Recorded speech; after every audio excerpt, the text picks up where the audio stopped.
Em outubro de 1917, a Primeira Guerra Mundial consumia a Europa, trincheiras cheias de lama e de mortos. O mundo vivia um dos capítulos mais sangrentos da história, e foi exatamente nesse cenário de guerra, de dúvida e de medo que algo aconteceu em uma planície remota de Portugal. Algo que 70 mil pessoas viram com os próprios olhos, algo que um jornalista cético registrou e publicou, algo que a ciência, até hoje, não consegue explicar com unanimidade. Este é o milagre do Sol de Fátima, e você vai entender por que esse episódio ainda divide historiadores, cientistas e teólogos mais de 100 anos depois. Para entender o que aconteceu em outubro de 1917, precisamos voltar 6 meses antes, 13 de maio daquele mesmo ano. 3 crianças de uma aldeia chamada Aljustrel, nos arredores de Fátima, afirmavam ter tido uma visão enquanto pastoreavam. Os nomes: Lúcia dos Santos, de 10 anos, e seus primos Francisco e Jacinta Marto, de 9 e 7 anos, respectivamente. Eles descreveram uma figura luminosa, uma mulher vestida de branco, cercada de luz, que teria lhes pedido para voltar ao mesmo local nos próximos 5 meses, sempre no dia 13, e teria prometido, no último encontro, ela realizaria um sinal para que todos pudessem crer. A notícia se espalhou, e com ela vieram também o escárnio e a desconfiança. Portugal vivia sob uma república laica, profundamente desconfiada da Igreja Católica. Autoridades locais chegaram a prender as crianças em agosto, tentando forçá-las a retratar o que diziam ter visto. Não funcionou. Mês após mês, uma multidão crescente comparecia à Cova da Iria. Em setembro, já eram milhares. Em outubro, todos esperavam o prometido sinal. A pergunta era: o que exatamente aconteceria naquele dia? No dia 13 de outubro de 1917. Madrugada, os peregrinos de toda Portugal chegavam a pé, de carroça como podiam. Muitos haviam caminhado a noite toda. O céu estava fechado, a chuva caía com força. O chão, pura lama. Estima-se que entre 50 e 70 mil pessoas estavam presentes naquele dia. Entre elas, camponeses analfabetos, médicos, advogados, professores, religiosos e jornalistas. E aqui começa a parte que torna esse relato diferente de qualquer outro fenômeno religioso da época. Entre os presentes estava Avelino de Almeida, repórter do jornal português O Século. Fundado em 1881, O Século era um dos jornais de maior circulação em Portugal. Tinha posição editorial laica, liberal, republicana, era frequentemente crítico à Igreja Católica e ao clero.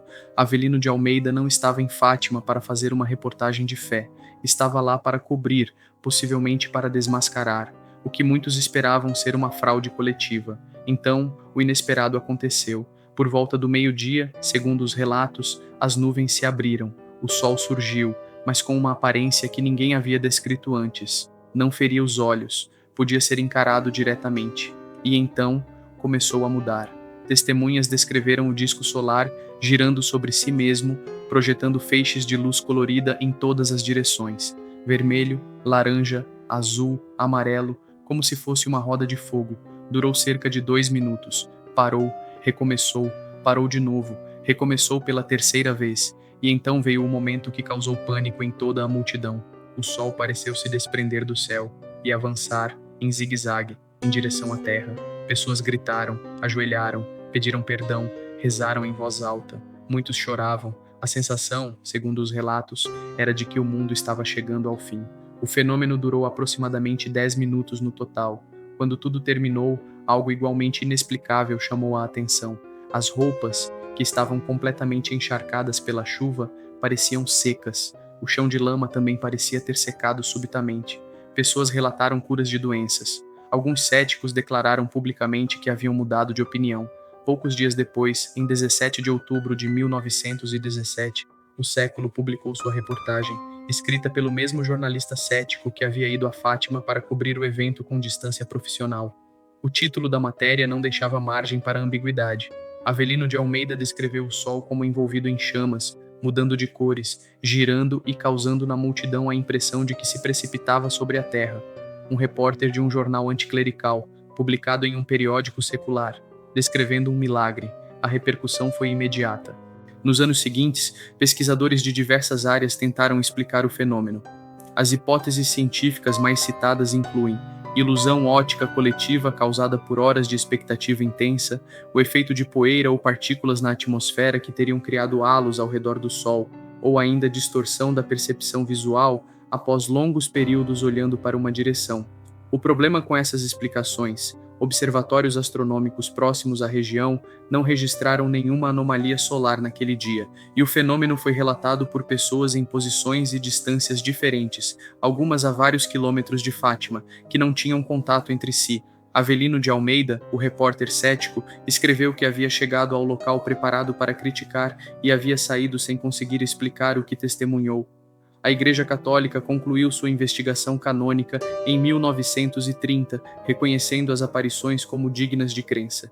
Em 2000, o Papa João Paulo II canonizou Francisco e Jacinta Marto, as duas crianças mais novas, que morreram ainda jovens. Lúcia viveu até 2005, mas Fátima não é apenas um fenômeno atmosférico não explicado. O que as crianças disseram ter ouvido ao longo dos 6 meses de aparições é o verdadeiro núcleo do evento. Nossa Senhora teria mostrado a elas uma visão do inferno, não como terror gratuito, mas como advertência. Falou sobre os chamados erros da Rússia, frase dita em 1917, às vésperas da Revolução Bolchevique, e sobre guerras que viriam caso a humanidade não se convertesse. Em 1939, a Segunda Guerra Mundial começou. Para os fiéis, a coincidência não é mero acaso. A mensagem de Fátima se estrutura em torno de palavras simples: oração, penitência, conversão. E havia uma frase repetida como se fosse o eco de uma voz vindo de outro lugar: penitência, penitência, penitência. Mais de 100 anos se passaram desde aquele outubro de 1917. Fátima recebe até hoje milhões de peregrinos por ano. É um dos santuários marianos mais visitados do mundo. Mas a pergunta que esse evento levanta não é simples. Se foi uma ilusão coletiva, por que um jornalista cético a descreveu com a mesma linguagem que os fiéis? Se foi um fenômeno atmosférico, por que os observatórios não registraram nada? Se foi fabricação, como crianças pobres, sem instrução formal, sob pressão e ameaça, mantiveram a mesma história por anos sem contradição? Para a fé católica, a resposta está na última promessa relatada: no fim, o meu imaculado coração triunfará. O céu teria falado, em plena tarde, diante de 70.000 pessoas, registrado pela imprensa secular, e a humanidade ainda está tentando decidir se vai escutar. Se você chegou até aqui, deixa o like, isso ajuda muito o canal. E se você quer continuar explorando episódios que a história oficial não sabe bem como explicar, se inscreva, tem muito mais vindo por aí. Até o próximo.